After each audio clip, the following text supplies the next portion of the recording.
Hey everybody, I wanted to take some time today to talk about Michael's Mark III. Ed's car is over here and just about ready for him to pick it up. Everything's done, just got to have a little detail done to it. I think we're going to drag it outside and do some pictures of it out in the sunlight. But before I get too far on Michael's car, I figured we'd do a little what's wrong with this car type of video. Michael's not going to be able to make it out here this week. We're hoping he's going to be able to make it out sometime next week. And I don't want to get too far along and not document some of this stuff. The documentation's been taking place on the Facebook page, but some of that stuff is hard to see in pictures because you don't get a real good perspective. I'm hoping that with the video camera I can do a little bit better example of showing you some of the stuff that and how poorly it was done on this car. I may at another time, I may even do it this afternoon, I may do an informational video geared towards buyers of used factory fives, just to tell buyers what to look for. Honestly, if Michael would have had a appraisal done on this car by myself or one of the other pro builders, it would have given him either the opportunity to walk away from this car or possibly the advantage of being able to negotiate the price down on it.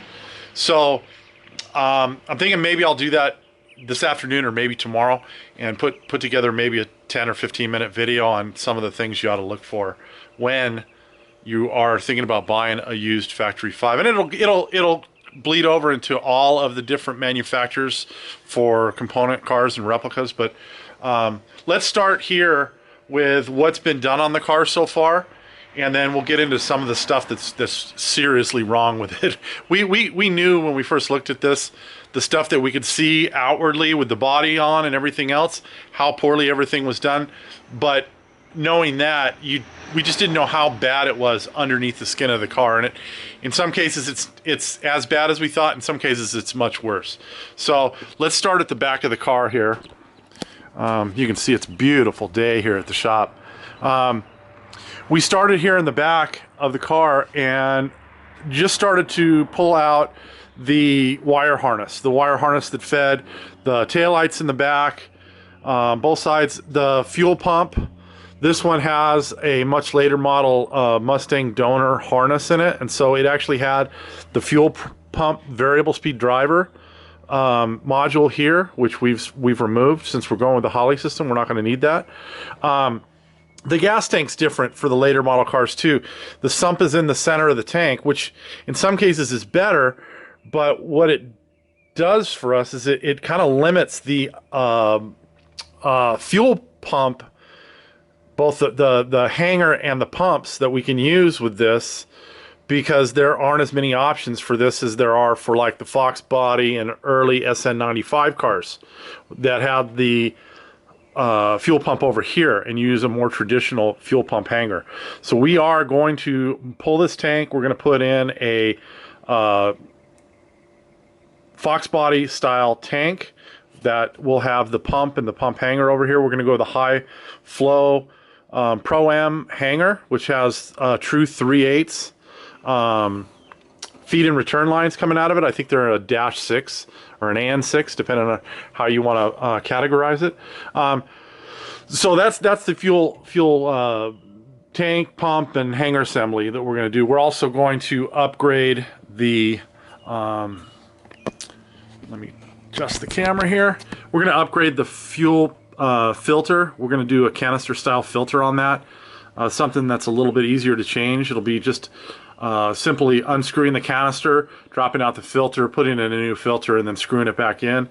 Aeromotive has them. They're, both Jegs and Summit have their own brand, which are basically just like the Aeromotive.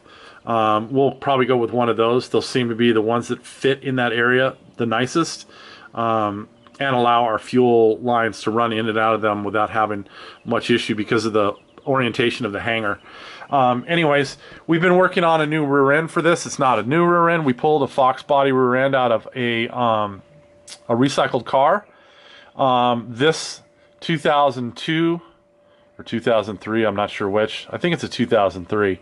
Rear end will come out. It's much too wide for the car. Even with the 9-inch wheels that we have on the rear now, they stick out past the fender wells. So by going with the Fox body width on the rear end, we're going to tuck those wheels and tires in, give more clearance for the suspension to actually do its job and not rub the fenders. It'll also give the it'll give Michael the ability later, if he wants to go with a wider tire in the back, that he can do that.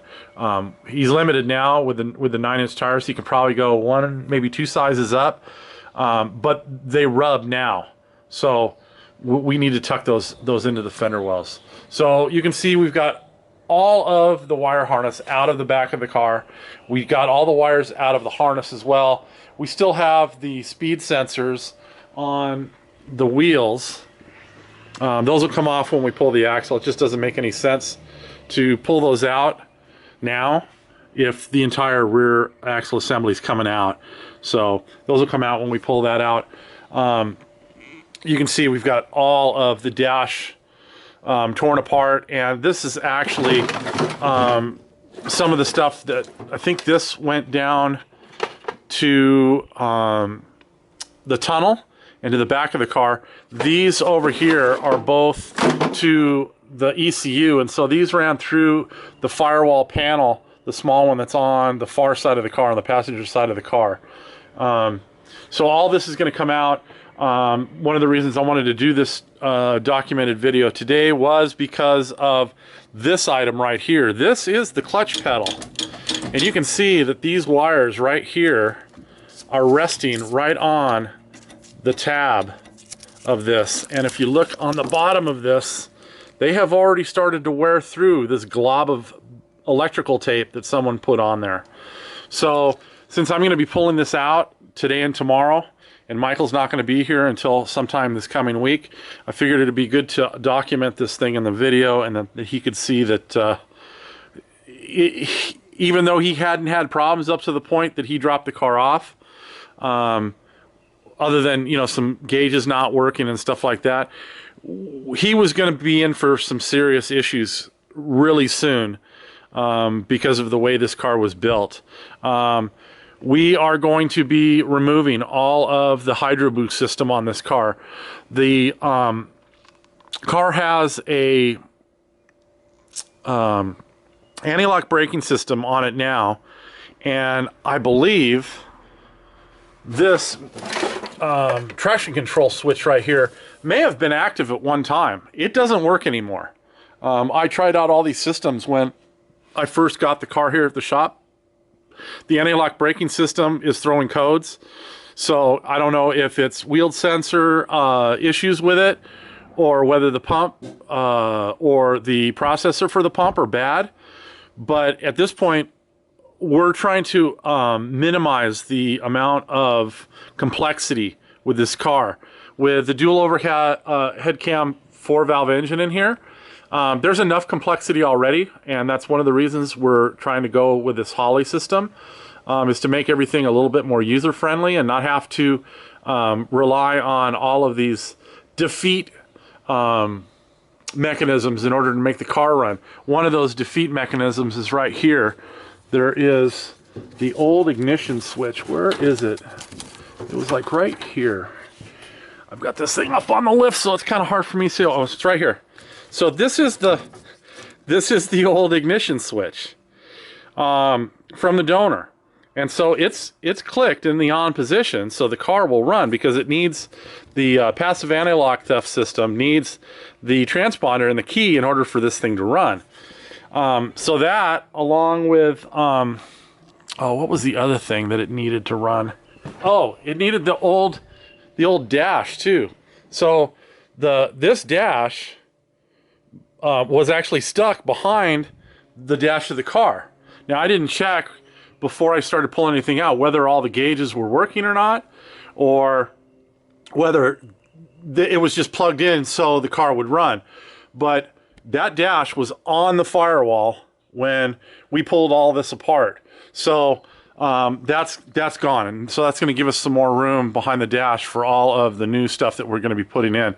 We're going to relocate the heater box so that the heater hoses aren't straddling the dash support. We're actually going to move all that stuff over to the right of the car more towards the passenger side of the car, and then we're probably going to end up replacing the firewall. There's so many holes in the firewall that I think we're just going to pull that panel out. We're going to cut a new one, put a new one in, and then I will cut out the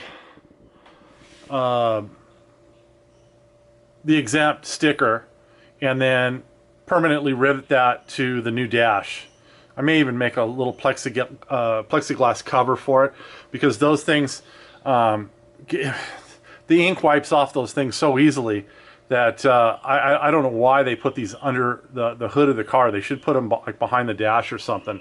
But regardless, we have to save that, and so if we're gonna put a new firewall in the car, we're going to have to save that and put it back on there. So so that's kind of where we are in that. We talked about the braking system. We're gonna go with a standard vacuum booster on this with an SN95 master cylinder that'll have both 3/4 piston for the front and the rear. That'll even out the braking. The ABS system is going to go. And what else? What else? Oh, we ordered a new pedal box because the pedals on this were just destroyed. Someone decided they wanted to put these aluminum pedal pads on that look like they're just made out of some aluminum that someone bent over like a vise and then bolted them on, but they cut the pedal behind down to nothing. And so by the time I would take this out and weld on new pads to put our Cobra style pedal pads on there, it's just going to be more work than just replacing the entire pedal box assembly and starting over. Since we've got to pull that all out because the Hydro Boost is coming out, it just makes sense to replace the whole thing and be done. So I think we got one on eBay for like $100 in pretty good used condition. Pulling out all the Hydro Boost is going to allow us to get rid of about 4 or 5 of these power steering hoses. We've just got hoses everywhere on this car. We're going to address stuff like this. We'll probably end up putting a 90-degree fitting on this, going back to the surge tank. And I think Mike may have a new surge tank, one of the Moroso or one of those aluminum ones. So we're going to replace that anyway. So once we drain the coolant, we'll probably end up putting a 90-degree fitting on here. And then we may replace the cooling fan on the radiator. I don't know. I know the one that's on there works and is from the donor, but it doesn't fit really well on the Factory 5 radiator.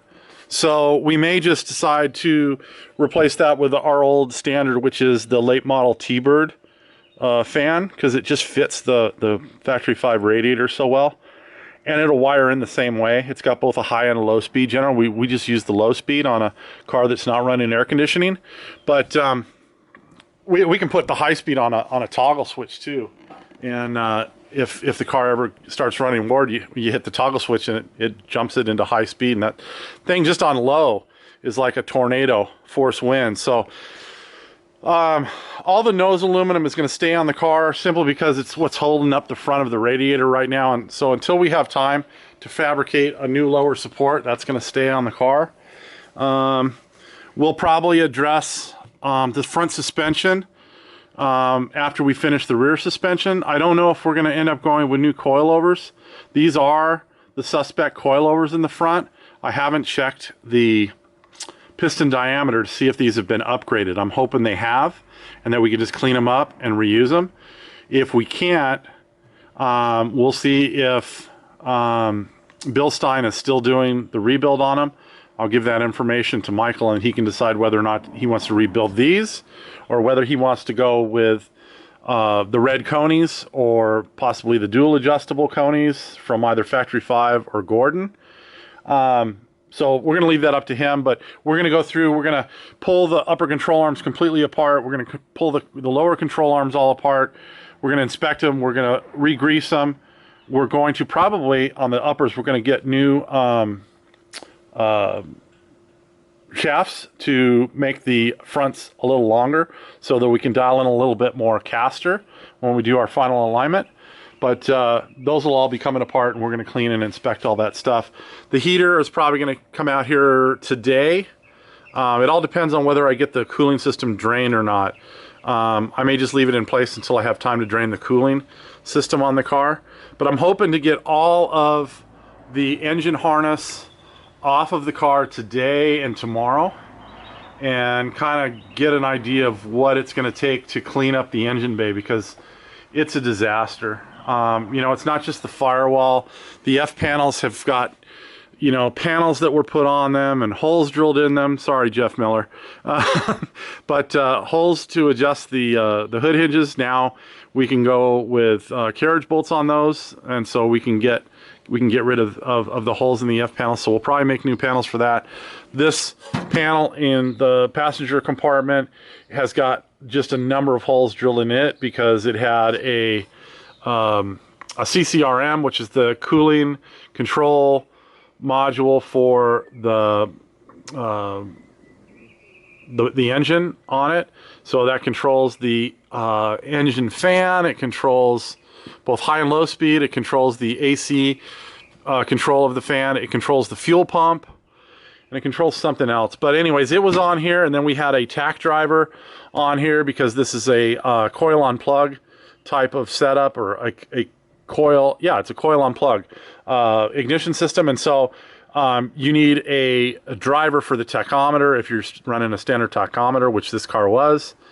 And so, you know, all that stuff was bolted right down to this, and so there's just a number of holes on the top of this. I don't know if we'll just replace this one panel, or whether we may try to incorporate something to make a heater box to contain the blower motor and stuff like that. We've got the side panels of both the passenger and the driver's side off. That just gives so much better access. We'll leave these off too, even to the point where we get all of the heat and sound insulation in the car, and then it'll be the last panel that'll go in, and it'll go in with the heat and sound mat on it, with the carpeting installed, and it'll just rivet into place, and then that will be done. Don't want to get too far ahead of ourselves because we're just starting on this car. But another thing, the emergency brake handle, which I actually like using, the stock Mustang handle, is installed too close to the side of the tunnel, and so you can see it's ripped the aluminum. You know, I don't know why guys insist on putting that so close. It does, that ½ inch or 3/4 of an inch doesn't make it any easier to hold it or pull the brake when you're belted in. So I always space them out just a little bit, just to let the handle do its thing without binding up. This one wasn't, so we'll have to address that. We'll clean up that handle, we'll grease it, we'll make sure it works properly and that it applies the brakes and everything the way it's supposed to. But we've got the headers off the car. I've got them boxed up for Michael to send in to the header company, and we're having new stainless steel headers made that are going to have a merge collector here where they go into the 4-in-4 side pipe, and that'll allow us to put our wideband O2 sensor right in the stream of all 4 of the exhaust ports on probably this side because it's easier to get to, but they'll be on both sides. So if we want to find out what the other bank of cylinders is doing on the other car, we can move the O2 sensor over to there. But generally we put them on the passenger side because there's more room here. The interior had never been finished in this car, so it's just the raw aluminum. Once we get to a point where we're starting to put aluminum back in, we will make sure that all of the seams are sealed and that we cover everything in heat and sound mat. And then this one is actually going to an upholsterer. It's going down to my upholsterer down here, and he's doing the carpet. I think we're doing carpet on the floors. Michael wants a leather or vinyl on the rear cockpit of the car, which we've never done before. Or have we? I think we may have done it on one of the car with the red interior that we did a couple years ago, but that was done by a different upholsterer. So, but I've never done anything with the rear upholstered in vinyl before. I'm not sure how it's going to hold up. I prefer carpeting, but it's not my car. So we're going to do what Michael wants on this car. Little surprises. This Hurst shifter was put together. Oh God, what do you say about this? Someone just cut it and then welded it to a piece of angle iron here and bolted it to. I mean, I guess it didn't come apart, but for the money and time spent on that, they could have just used the shift handle that came with the kit, or purchased one that was actually made for this. But whatever.